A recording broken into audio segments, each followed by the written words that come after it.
एक गांव का रहस्य। उत्तर प्रदेश के एक छोटे से गांव रसूलपुर में लोग सूरज ढलने के बाद घरों में कैद हो जाते थे। वजह थी पुरानी हवेली जो गांव के किनारे स्थित थी। कहते हैं वहां आत्माएं भटकती हैं। कोई भी वहां गया वापस नहीं आया।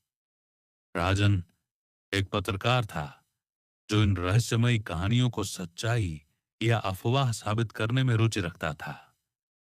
उसे रसूलपुर की हवेली की कहानी सुनकर जिज्ञासा हुई और वह अकेले ही उस गांव की ओर निकल पड़ा। गांव में पहुंचते ही लोगों ने उसे हवेली के बारे में चेतावनी दी, लेकिन राजन हंसते हुए बोला, भूत वूत कुछ नहीं होता, ये सब मन की बातें हैं। गांव के प्रधान ने उसे समझाने की कोशिश की, बेटा तुम नए हो, लेकिन वो हवेली पहले ठाकुर रणवीर सिंह की थी। उनकी बेटी रूहानी की आत्मा वहां भटकती है। उसकी मौत की रात अब तक लोगों के जहन में ताजा है। राजन ने सबको नजरअंदाज कर दिया और रात को 11 बजे हवेली की ओर निकल पड़ा। हवेली जर्जर अवस्था में थी। टूटी फूटी खिड़कियां, झाड़ झंखाड़ से भरा आंगन और एक अजीब सन्नाटा। राजन ने कैमरा और टॉर्च निकाली और अंदर दाखिल हो गया। कमरे के अंदर दीवारों पर रूहानी की तस्वीरें थीं। एक लड़की जिसकी मुस्कान में कुछ रहस्यमय था। अचानक एक कमरा खुद ब खुद खुल गया। राजन ने कैमरा चालू किया और वहां दाखिल हुआ। वहां एक पुराना पियानो रखा था और उस पर धूल जमी थी। जैसे ही उसने हाथ बढ़ाया, पियानो खुद बजने लगा। राजन पीछे हट गया, लेकिन हिम्मत करके रिकॉर्डिंग चालू रखी। तभी एक धीमी आवाज आई, तुम वापस क्यों आए? राजन ने डरते डरते आवाज की दिशा में देखा। सामने रूहानी खड़ी थी, सफेद साड़ी, खुले बाल और लाल आंखें। वह बोली, मुझे इंसाफ चाहिए। मैं मरी नहीं, मुझे मारा गया। और फिर अचानक गायब हो गई। राजन जैसे तैसे बाहर भागा और गांव में वापस आया। उसने तय किया कि अब वह इस कहानी की तह तक जाएगा। राजन ने गांव के बूढ़े बुजुर्गों से बात की। धीरे धीरे सच्चाई सामने आई। ठाकुर रणवीर सिंह की बेटी रूहानी गांव के एक गरीब लड़के अर्जुन से प्यार करती थी। ठाकुर को यह रिश्ता मंजूर नहीं था। एक रात अर्जुन को मार दिया गया और रूहानी को हवेली में बंद कर दिया गया।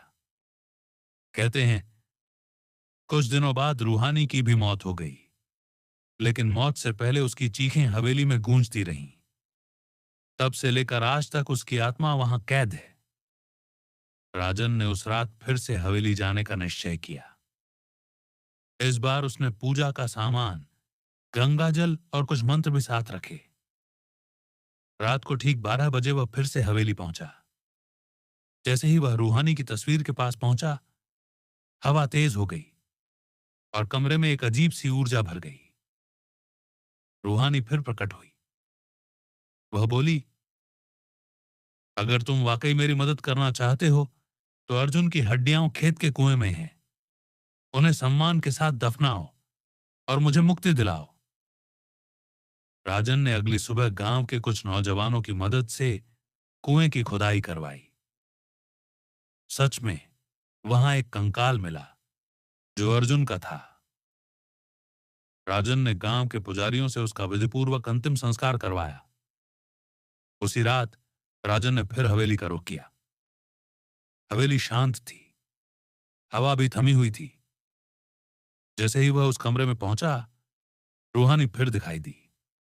इस बार उसकी आंखों में गुस्सा नहीं, सुकून था। वह मुस्कुराई और बोली, धन्यवाद, अब मैं मुक्त हूं। और धीरे धीरे हवा में विलीन हो गई। अगली सुबह गांव में पहली बार हवेली की ओर से कोई डरावनी आवाज नहीं आई। लोग चौंक गए। राजन ने सबको पूरी कहानी बताई। गांव वाले उसे नायक की तरह मानने लगे।